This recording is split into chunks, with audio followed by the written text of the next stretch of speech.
Om.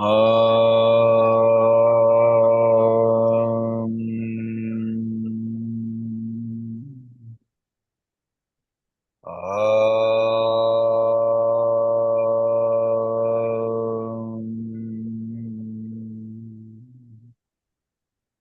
Om.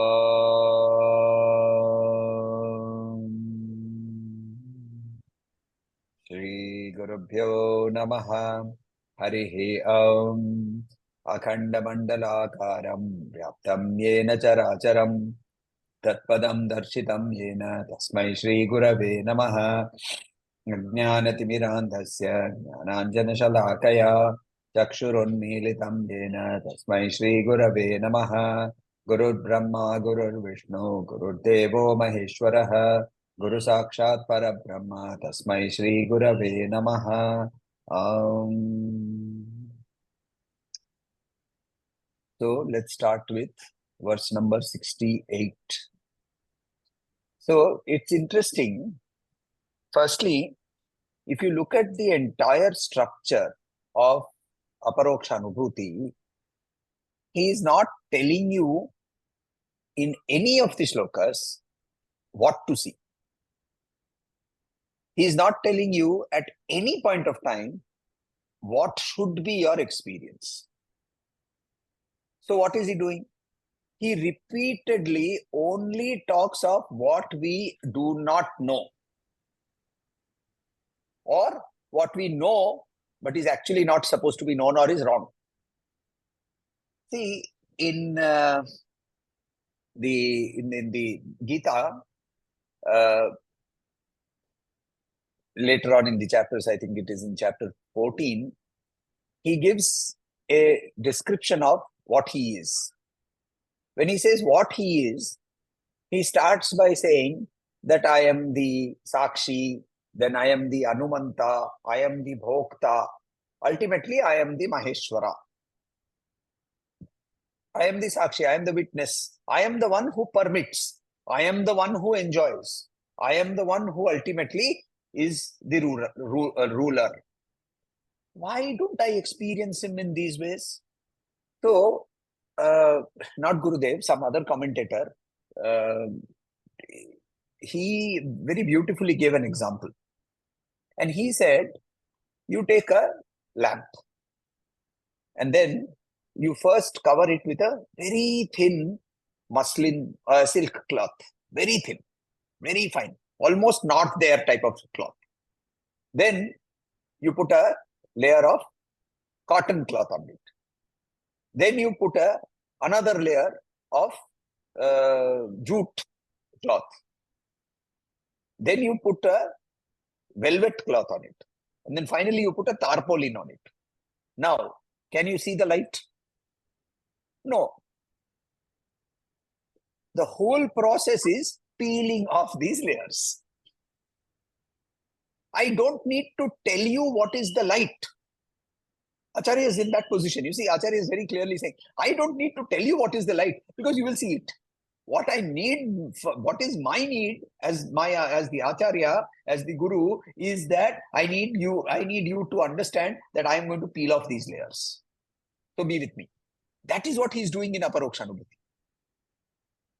So every time we do a manan on whatever he is talking, we have to understand he is not telling us what is Sat. He is not telling us what is Chit. He is not telling us what is Ananda. If you want to know what is Sat, what is Chit, what is Ananda, you go to the Upanishad. Yes, Parthada.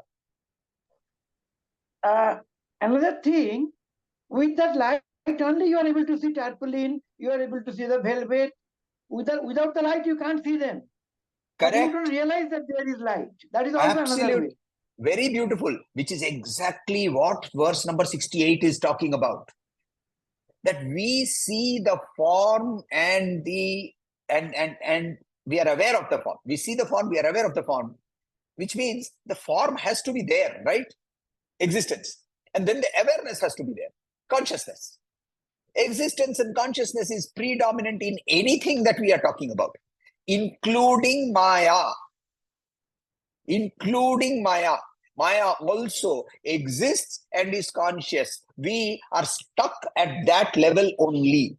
The point is, you need to go beyond that level. That is the point that he's making. Hence, he says, Aparokshanubhuti is not by me giving you an experience of that direct experience, so that now it is in your experience. No, no, no, I cannot do that. Because that is stupidity for me if I'm trying to do that. Because if I'm going to tell you, Parthoda, I'm going to take you to Pawai, you will say, listen, I'm already there. You don't have to take me. I cannot take you to some place where you already exist. And if I think that I can do that, then I am the one who has got into Mati Brahma. I am the one who is going Mati Brahma. All I can do is tell you that, look, you think you are not in Pawai. Let me explain why you are not in, where you are not. That I can do. Because that is part of our common experience. It is part of our common experience. Problem that we suffer is the problem of 99. See, yesterday, Anilji was in our session with the Gita, and we were talking of the beautiful shloka, Ananyas Chintayanto Mam, Yenat Paryupasate, Yogakshemam Vahamyaham. Right? Yogakshemam Vahamyaham. I will.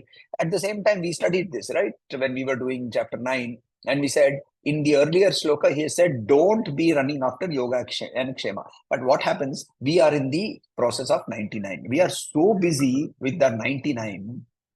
So, you know the story, right? You know the story of 99? So, I like it when you say no, because it gives me the opportunity to tell the story. So, so there was this farmer, very destitute, poor farmer, and but he was a very hard worker. And he used to wake up early in the morning, go to the field. His wife would make some bajre ki roti with one big onion, right? A little bit of pickle. She would pack all that in a piece of cloth. He would put it on his shoulder, take his plow. He would go to the field. One day, when he was plowing, his plow hit one place and it made a tung sound. So immediately he started digging over there. What is this sound? This did not sound like any patthar. It did not sound like a rock. So he found there was a metal pot over there, covered with mud and all sorts of debris. So he took out that pot and he removed the debris. And it appeared to be a nice metal pot, tarnished. But it was a nice, large metal pot. And it was sealed with something. He was unable to open that seal. So he kept it aside, finished his work. And it was very heavy. Let me take it home at night. So he went back at night. The wife asked him, what have you brought? What is this? He said, I found this in the field. So I didn't have time over there to sit down and open it. So let me now come and open it. So he bring me some hammer and stuff like that. I have to break the lid. So he managed to break the lid. He asked his wife to bring the diya, brought the diya, looked at it, and both of them were surprised. It was full of gold coins. So immediately, he said, close all the windows, close all the windows, close the door. Because he's a destitute farmer. He lives amongst people. We all live amongst people who are similar to us, right? So here, people around him are also poor. Immediately, close the door. Bring the candle. Then upset the whole pot. And one by one, he put inside the pot. And there were 99 gold coins. So he said, now let us make this 100. So he went into the market and he started selling all his stuff. And he managed to get enough to get one gold coin. And he put it inside. And the next morning, but you see, we are never satisfied with that, having put it inside. No? When we were small children, you put money inside the piggy bank. And then you say, you are so curious. You want to know how much is inside. So again, he took it all out. Close the windows. All the windows were closed. And he counted 96, 97, 98, 99. Eh? Where did this last coin go? Search the house, search the house. Everything is searched. No, nothing is available. Something has happened. I have to go. Again, he started doing this. Over a period of a month or so, he became absolutely haggard. Stopped going to the field. He's running here and there, helter-skelter. Sold off his bullock. One day, he was looking like that. Another farmer, older to him, caught him and said, "Have you got the jar of 99? How do you know?" "Don't worry. That is the jar that I buried after I had realized what it is doing."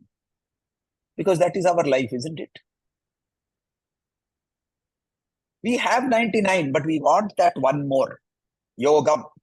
And the moment we have that, we say, close the windows, close the doors, let me protect what I have, kshemam. And in this running of yoga kshema all the time on this material world, what we are forgetting is what is permanent. I love this story because unless we realize that what we are running after, it has to give us satisfaction as we are where we are. If it is not giving us any satisfaction, then there is something which is wrong with me, not with that thing. इसीलिए वो 16 शुक्रवार और संतोषी की पूजा बहुत important है. I used to think, when I was young, my mother used to do Santoshi Ma Vrat, and I used to say, satisfaction is bad. Why should I be satisfied? If I'm satisfied, I will never strive for something better. Later on, I realized I will strive for something better only when I am satisfied where I am and I see something greater than me. It is not about dissatisfaction, but it is about reaching out to become something bigger, evolving. That does not come from dissatisfaction. It comes from wanting to be bigger. Being satisfied where I am, I want to be bigger. That is a completely different mindset. इसीलिए संतोषी माँ का व्रत कीजिए. 16 शुक्रवार करने की जरूरत नहीं है. संतोष को लाइए जीवन में. जीवन में संतोष को लाइए. Only then we can progress. I was reading another book recently. I mean, rereading. It's a very beautiful book written by Swami Chetanananda from the Ramakrishna Mission. It's called "They Lived with God," and it's a very brief life history of 16 monastic disciples of Sri Ramakrishna Paramahansa. So the 16 monastic disciples, very brief, in which it obviously starts with Swami Vivekananda and takes through. The sequel to that is God Lived with Them. This is a story of 31 householder disciples of Sri Ramakrishna Paramahansa. So people like Girish Ghosh, people like Balaram Basu, the stories of their life stories. Shri M, stories, their life stories. And I believe that it is important that we study and understand the lives of these people because they are the inspiration for us, because they were all common people. People who went through trouble, people who went through pennilessness, people who came from very rich families, and yet they managed to strive and attain something which we are all looking for. In that book, They Lived with God, there is a part where Swamiji was talking about what his master was teaching him and said that religion is not for people with empty stomachs. Right? Religion is not for empty stomachs. Absolutely true. The body needs to be maintained. Now, this does not mean that a person with an empty stomach cannot attain divinity. There are lots and lots of examples in our entire history of saints who have attained that. But do we also look for... See, we all live with bodily consciousness. That is our present reality. I am the body, I am the mind, I am the intellect. And therefore, if my body is in discomfort or in extreme comfort, neither of these will work for me. But am I satisfied in the comfort that I have is also equally important, isn't it? Because if I'm not satisfied, then I'm in discomfort. And which is why in Dhyana Yoga, in chapter 6 of the Gita, what does he say? Don't sit very high, don't sit very low. Don't start meditating on an empty stomach, don't start meditating on a full stomach. Don't go without sleep, don't oversleep. The path of the middle. Only then can we awaken our discrimination. But our problem is, in that middle, we are never satisfied. We are not ready to sit over there. So let us look at verse number 68. See, from 68 to 74, which I hope we will cover today, is that basically he's telling you the types of mistakes that we make. So here he says that Tadaivatma vishuddhopi hya shuddho bhati vai sada. Bhati. The word bhati means to shine. What you just now talked about, Parthoda. To shine, to be aware, right? But bhati presumes asti, isn't it? Asti is. If it is not, then it cannot shine. Even if it is, and there is no awareness, it cannot shine. So asti and bhati are inseparable. Sat and chit are uninseparable. I know sat, I know chit. By definition. So hence he says here, Sadaivatma vishuddhopi hye shuddho bhati vai sada yatheva dvividha rajjur jnanino nisham. So jnani, ajnani, anisham. Nisha. Anisha means that which does not stop. Anish is a name of Vishnu. In Vishnu Sahasranam, we get that name. So, Anisha, he who does not stop. Once you have seen, let us go back to our famous rope and snake, right? In Advaita, I think the rishis, they found the rope and the snake, and I think they just refused to let go of it. So, once they found the rope and the snake, they got stuck with it also. So, let's go back. You see the rope, you see the snake, you are scared, you want to run away. Somebody brings a lantern or a torch, shines the torch, you see the rope. He puts off the torch. What do you see now? You don't see the rope. You still see the snake. Your senses are still telling you that it is looking like a snake. But what happens to your awareness? You know it is to be a rope. So what happened to your fear? Vanished. Correct? In the second stage, you have become a jnani. You are seeing the rope. You are seeing the snake, but you know it to be the rope. Whereas the ajnani, in the ajnani avastha where we are, we see the rope, we see it to be a snake, and we deal with it as a snake. So here, we take the pot and we deal with the pot as a pot, not understanding the mud that makes the pot. Is this making sense? Very, very pointed. See, he's very barbed. If you actually, it's a very pointed comment he's making on us. And therefore, he says, if you are a jnani, anisham, both jnani and anisham, the ajnani will continue to see the snake all the time, whereas the jnani will see the rope always. He cannot go back to the snake. His senses may tell him it is a snake. Yes, Raghuji, go ahead. Yeah, I mean, there are so many other examples. Now you have, a few years ago, you had these pictures that if you go up carefully and keep looking at them, you see another picture.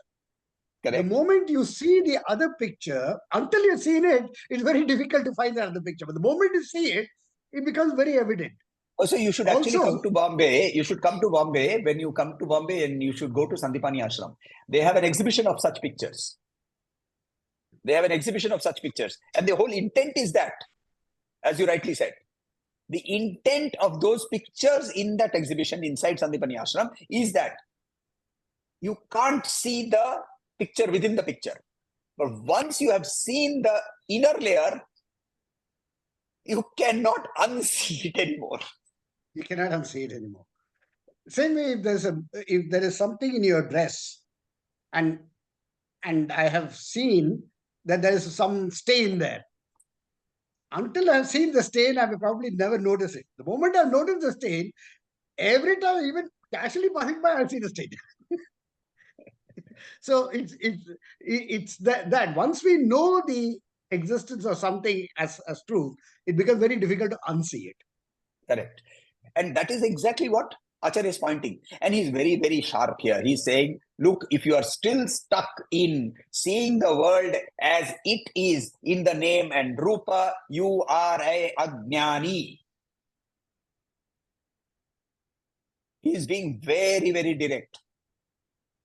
Right? I mean, paroksha means indirect. Aparoksha means direct. And he is purely being aparoksha here, directly hitting us and saying that it is because of your ajnana. What is ajnana? Ajnana in the Advaitic sense is mistaking the temporary for the real. That alone is ajnana. That itself is ajnana. That is all. Mistaking the temporary for the real. That is essentially the power of Maya. What does Maya do? Avarana Shakti covers, yes, Partha, covers the real, Avarana, projects the unreal, Vikshepa Shakti, and we are stuck with this Avarana and Vikshepa. That is Ajnana, right? And another word, at a personal level, it is called Avidya. It is called Avidya. Yes, Partha. When I was doing Manan, as you said, on 68, I got another perspective, which was that wave is nothing but water. If wave is water, and if I am the wave, I am also the same Brahman. So that again led me to that observation of yours, first time what we had, that in quality we are a Brahman, in quantity we are not. So the same water in wave, but wave is also water, but wave in terms of quantity, it is not water. But quality wise, wave is nothing but water. Is that interpretation right? Okay, anybody else wants to comment on this?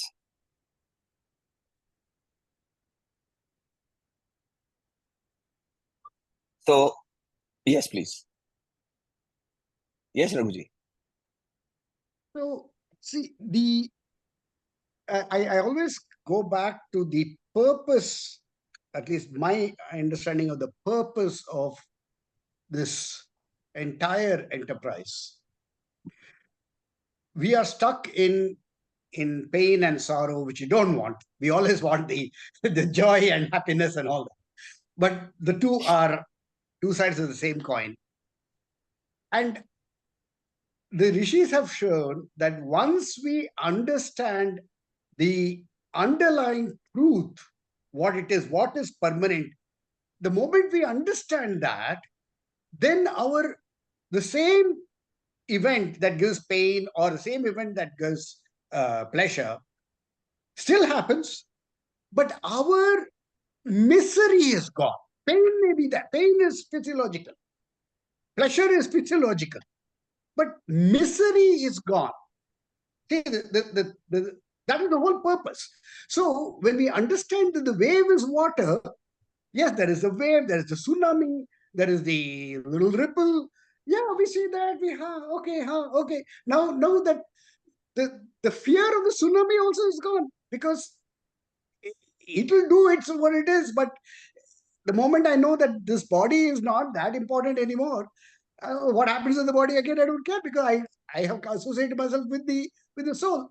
So it is, while what I think the Acharya's message is, yes, what you perceive, that reality may be there in the Vyavaharika Satta, it is there. But in the Paramarthika Satta, it is not important. That's the point he's trying to make, that it gets rid of your misery.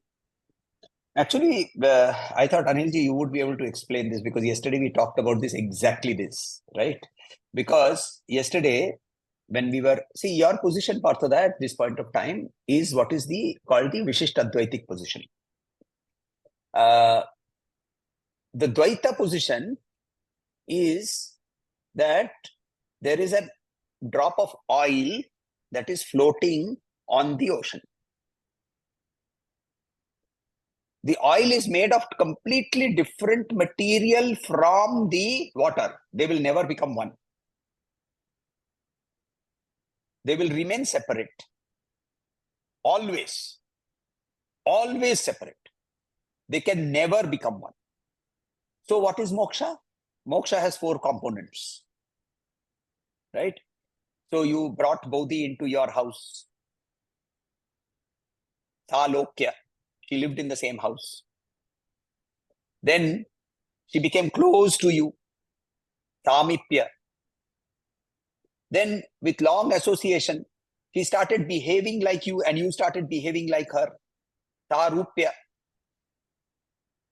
Then both of you started sharing the same responsibilities, having the same powers, and your son would get confused as to whether he's talking to mummy or he's talking to papa. Tarshti, same powers. That's it. Dvaita ends here. Vishishtadvaita says there is one more step. And then they become one.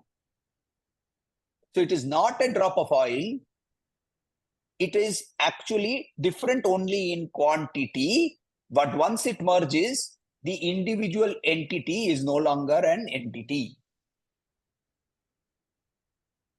So the position that you are taking right now, there is a difference in quantity but not in quality, is the Vishishtadvaitic position.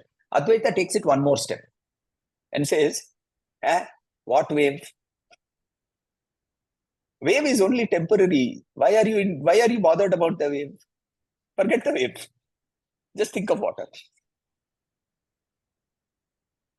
So he says, you are involved with the wave. That is why you are thinking like the wave. That means snake is not there. It is rope only. Correct. Correct. Okay. Because the snake was a projection of your mind. Right? Hence he says very clearly, Yathaiva dvividha rajjur jnanino ajnanino nimisham.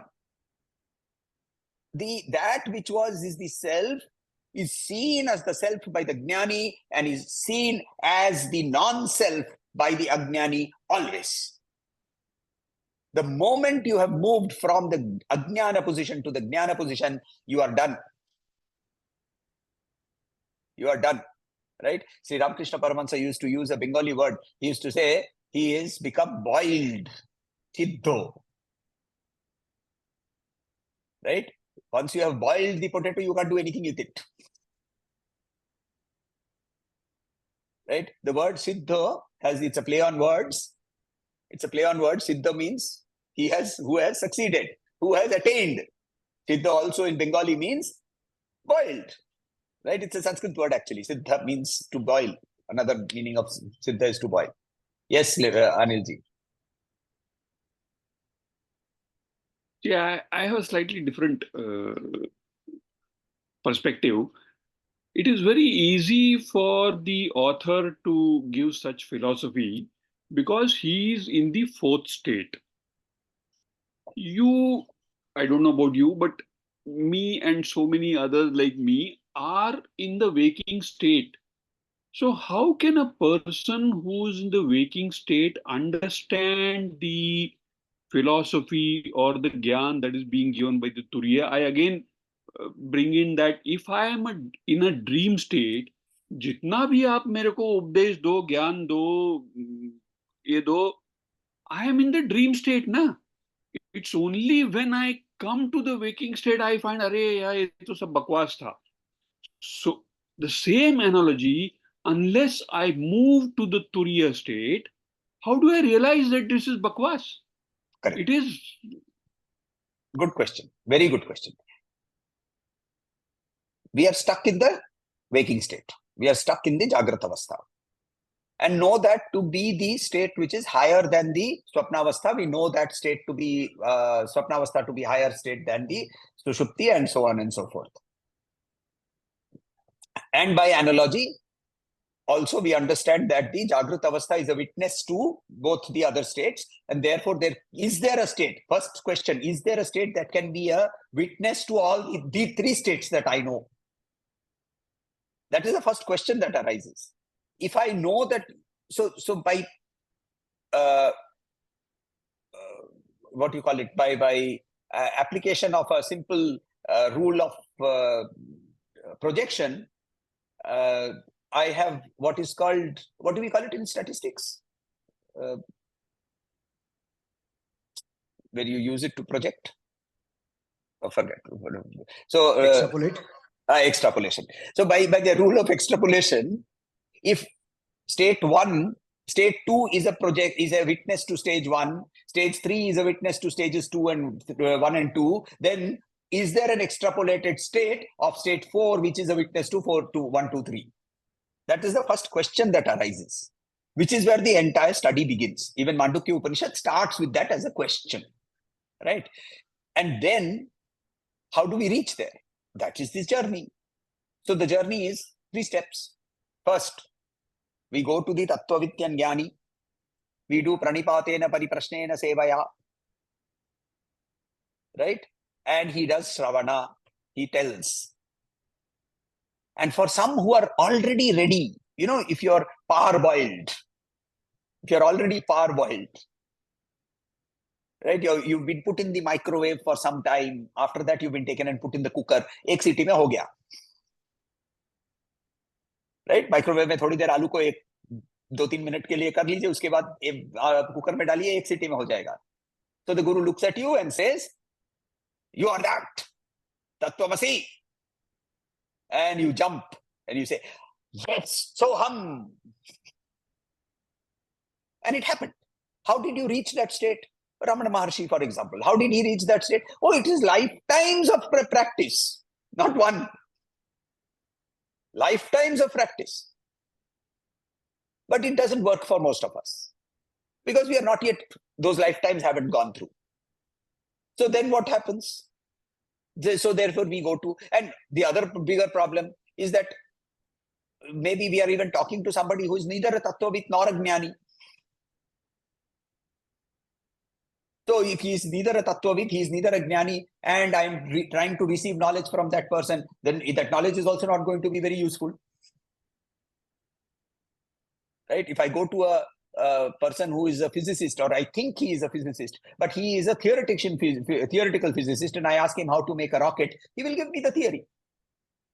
He cannot show me how to make the rocket. Correct? So then what do I do? Yeah. Therefore, I go back to the scriptures and I study and I study and I study and I study, which is called Manan. And I understand it. I still don't get it. I still understand it. Then comes the portion where we start doing the Advaitik Vichara, meditation. Only through deep meditation alone, where the Anatma, Atma, Anatma, Viveka arises. And that alone removes the layers of ignorance that we have covered ourselves with so many lives. So where does the journey begin? The journey begins by learning how to control our mind's jumping nature. Which is why japa. which is why sitting in one place, which is why Soham meditation or any other meditation. Use any mantra, any letter. Amantram aksharo nasti, it says. Subhashitam says, amantram aksharo nasti. There is not even a single letter in this world which cannot become a mantra. Because what is a mantra? Manana trayati iti mantraha. That which enables my mind to cross over is called a mantra.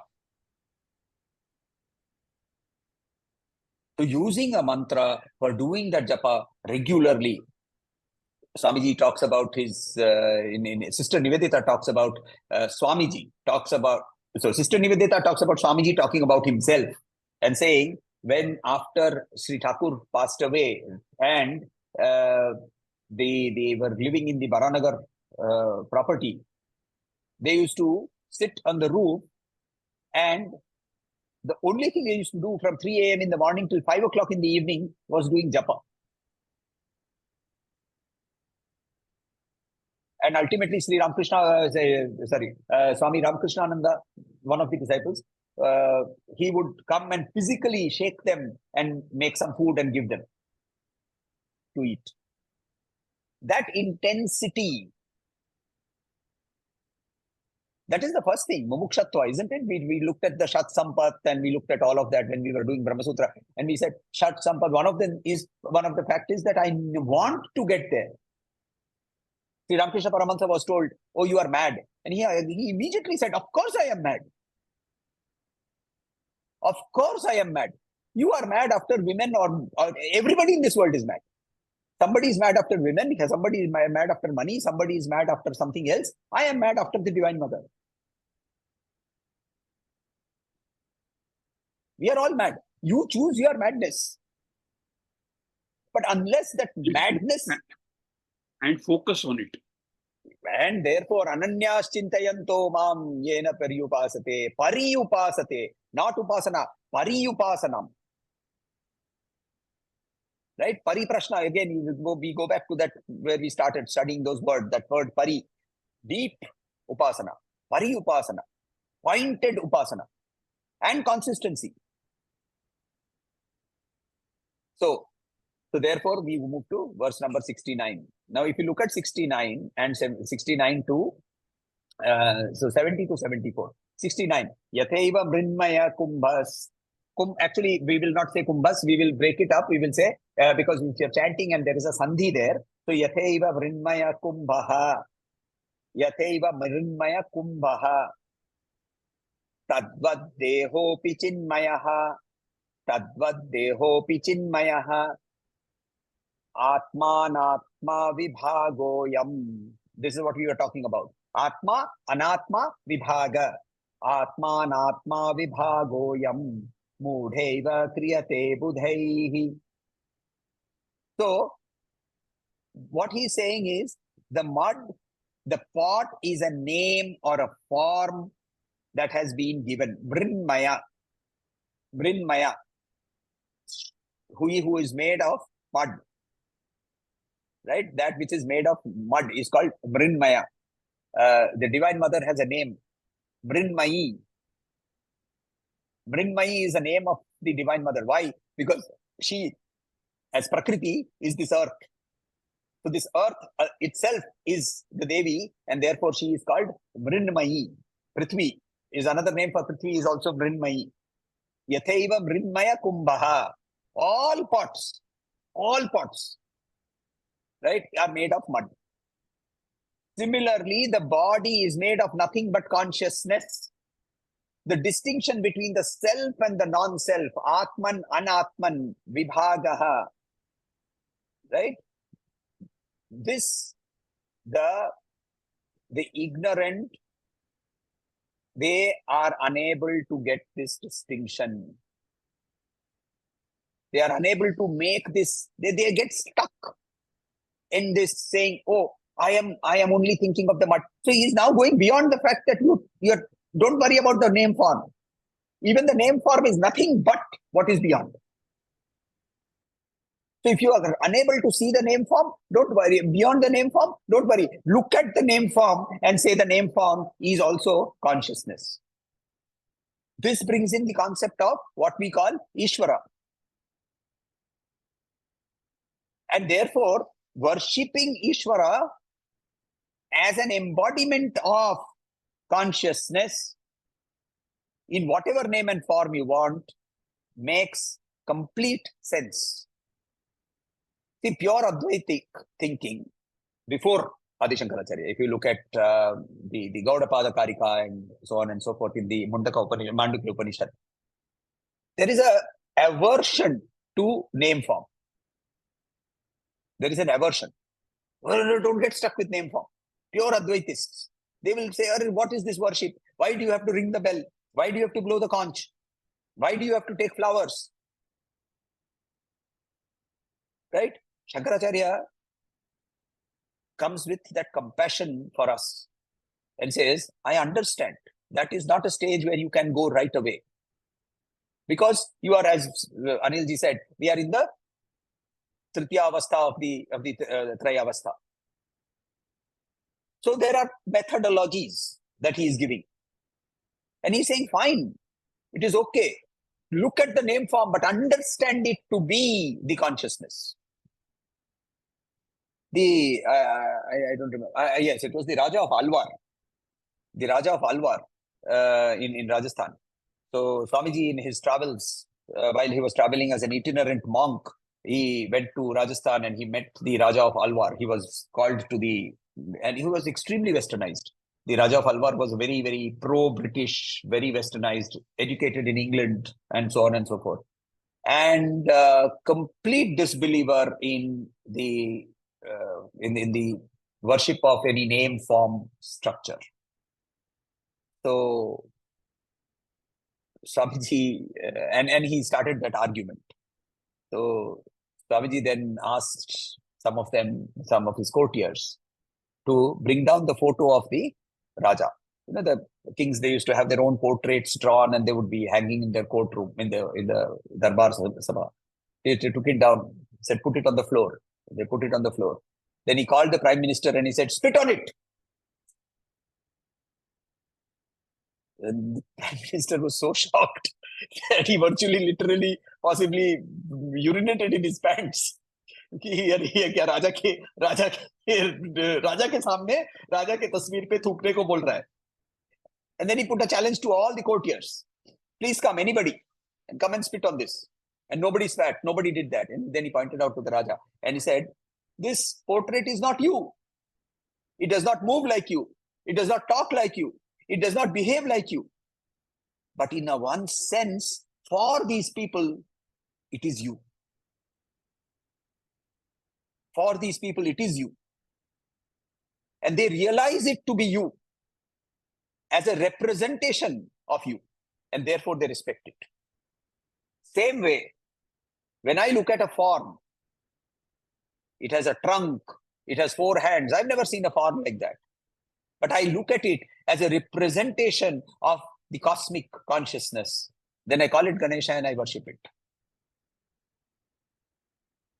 That is the meaning of this particular verse. He says, those who are stuck with the distinction, when I want to go beyond the name form and only look at the divine consciousness across everything name form, you're unnecessarily complicating matters. Don't get so complicated. Life is not that complicated as you are making it out to be. And then he goes on to, in the next few verses, he says, Sarpatvena yatha rajju Rajatvena Shuktika, right? The Rajatvena Shuktika, yes, Raghuji. Whenever something like this happens, I'm reminded of the little event in Illusions, where these two guys, pilot, the guru pilot and the Shishya pilot, they are actually lounging on a knoll, a little raised piece of ground under a tree, and they are looking up at the clouds. And this guy says, "You mean to say I am all powerful? I have all this and all that?" Then says, "You mean to say I can look at that cloud and make it vanish?" He says, "Yeah, you can."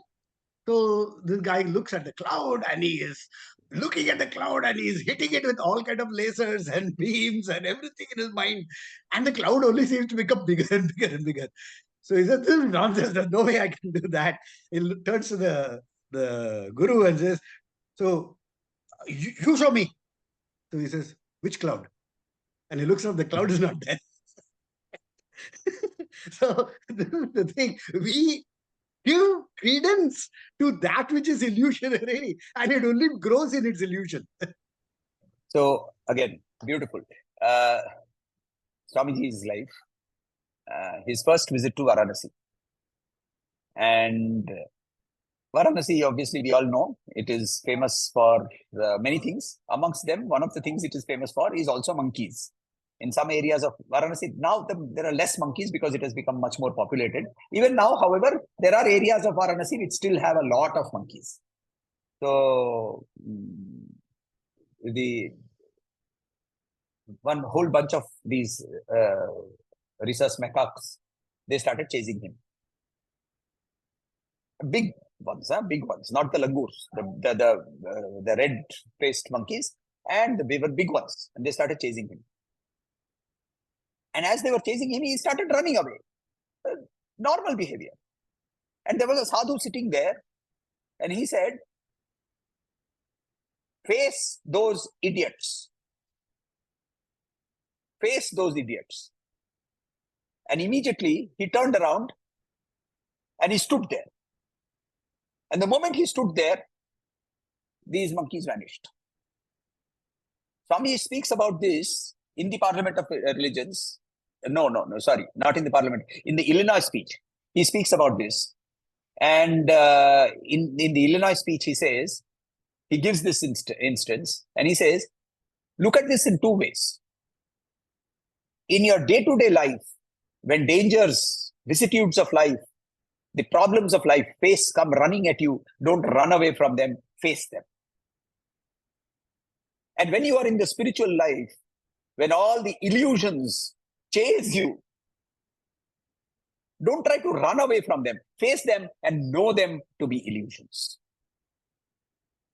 And they will go.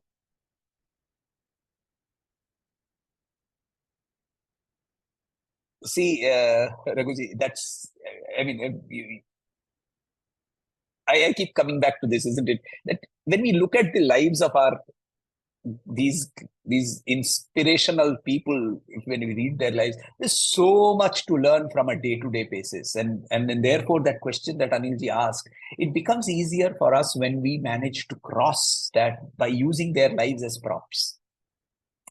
So here we go.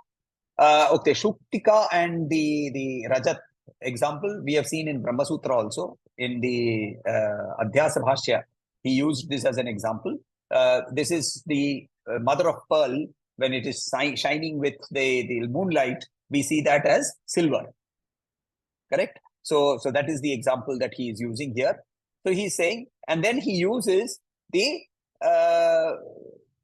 last line is a constant refrain. He says, Vinirmita vimudhena dehatvena tathatmata. He says, the ignorant believe this to be themselves to be the body. When he says body here, it is not only the body, but the body, mind, intellect construct, right? When we are not talking of the body, physical body only. I mean, that is important, but it is the total construct of the body, mind, intellect, the PFT, the OET, right? That is what we believe ourselves to be, and that is what he keeps repeating. So the first example he gives us, Sarpatvena yatharaju, Rajatvena shuktika. That is one example he gives. The next example again then he gives, Ghatatvena yatha prithvi, Patatvenaiva tantavaha. So again he gives another example. He says, Ghatatvena yatha prithvi. In the pot, the earth, in the cloth, the thread. So we look at the cloth and we look at and recognize it only as the cloth, not looking at the thread. We look at the pot and we don't recognize the mud in it. And such a person is going to be stuck in the fact that he thinks of himself as the body, mind, intellect, and says, Kanakam kundalatvena tarangatvena vaijalam. Again, he uses the same again, and he's using different examples. Each of these examples is, you can interpret, do manan on these in terms of how they can be applied in our lives. Kanakam kundalatvena, kanakam, gold, kundalam, earrings. So in the earrings, I don't see the gold. In the waves, I don't see the water. Vinirmita vimodena dehatvena yathatmata tathatmata. And then in 73, he uses another example. Purushetvena vai sthanur jalatvena marichika. Right? Again, he says, the ghost in the post, as used to be said by Gurudev. So he's seeing a post, sthanu. Sthanu is a post. Right? Sthanu is also the name of Shiva, because he manifested as a pillar of fire. Right? We know the story, right? He manifested in Tiruvannamalai. He manifested as a pillar of fire to settle the dispute between Brahma and Vishnu as to who is greater. Shiva Puran story. So this, so when he manifested as a pillar, he is called Sthanu. Pillar. The word Sthanu means pillar. In that pillar, in the mist, I see a person. Right? The thief sees a policeman. The policeman sees a robber, and so on and so forth, projecting through our mind. And then he says, also in the same example, Jalatvena, he Jalatvena Marichika. Marichika means that which is made out of maru, which is made out of sand. So in the sand, when you see a jala, it is a mirage. So similarly, we are that which is ephemeral. That which is ephemeral. See, each of these examples has a different depth of meaning. And I'm not getting into the depth because I'm expecting you to do the manan on this. The different depth of meaning. In the first one, for example, Kanakam, Kundalam. Kanak exists physically. Kundalam exists physically. But we interchange and we don't see the reality. The Sthanu exists. The Purusha does not exist. It is a projection. Marichika exists. Jala does not exist. It is a projection. It's a different level of projection. So one is where we are not seeing anything there, but we are projecting from our mind. Something where we are misinterpreting the data. The different levels of our misinterpretation. And all of these are in our vimodhena, for those who are ignorant. Vishesha rupena mudhaha, vimoda. Especially ignorant. Particularly ignorant. Therefore, in 74, he says, another example, grihatvenaiva kashtani. Right? Grihatvenaiva kashtani. The houses used to be made out of timber. Right? If you see, if you go across the whole of India, in most of India, you do not have architectural ruins, archaeological ruins of houses, cities, villages. Because in India, it's a very rich country in terms of foliage, in terms of the fertility of our soil. So we use the easiest available material, wood.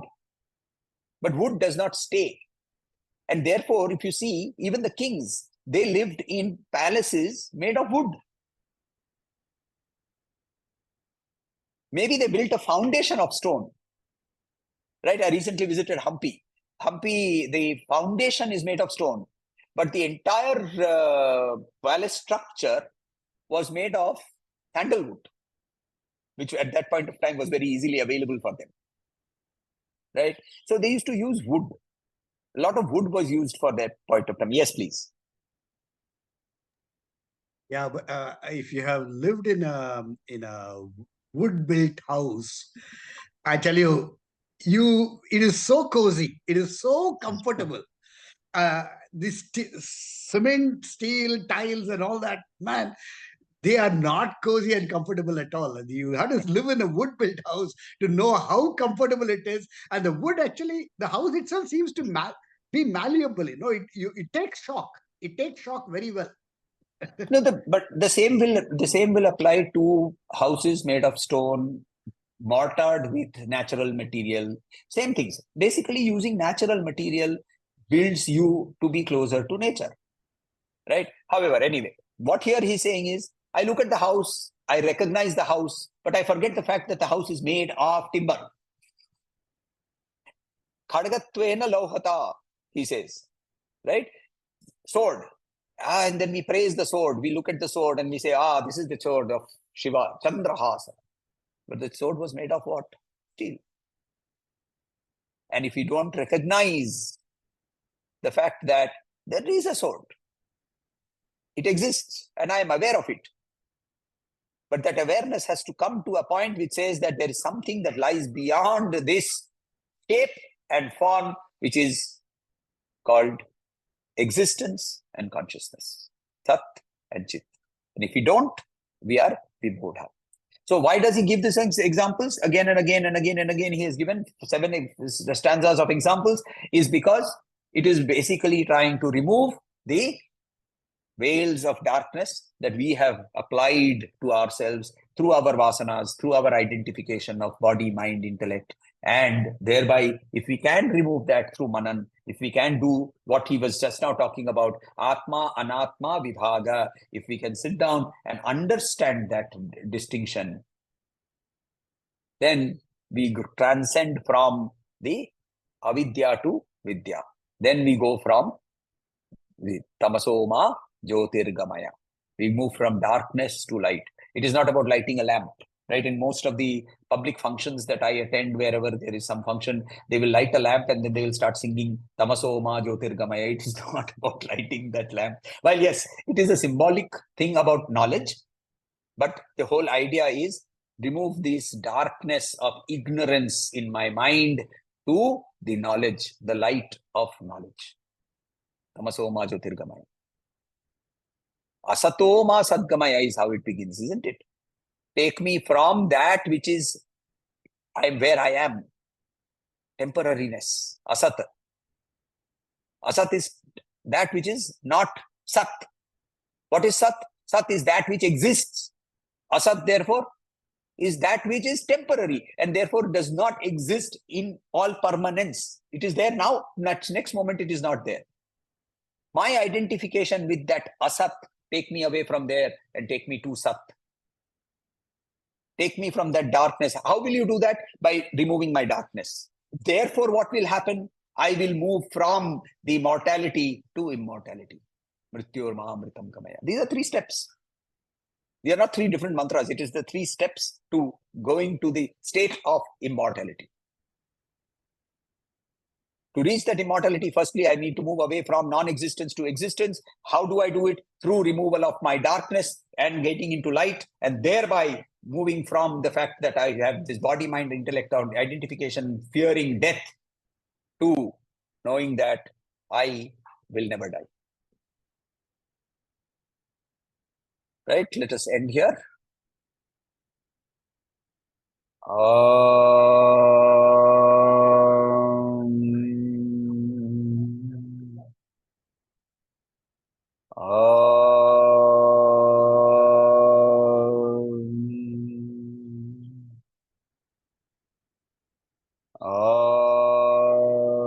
Shanti, Shanti, Shanti. Harihi Om. Shri Gurubhyo Namaha. Harihi Om.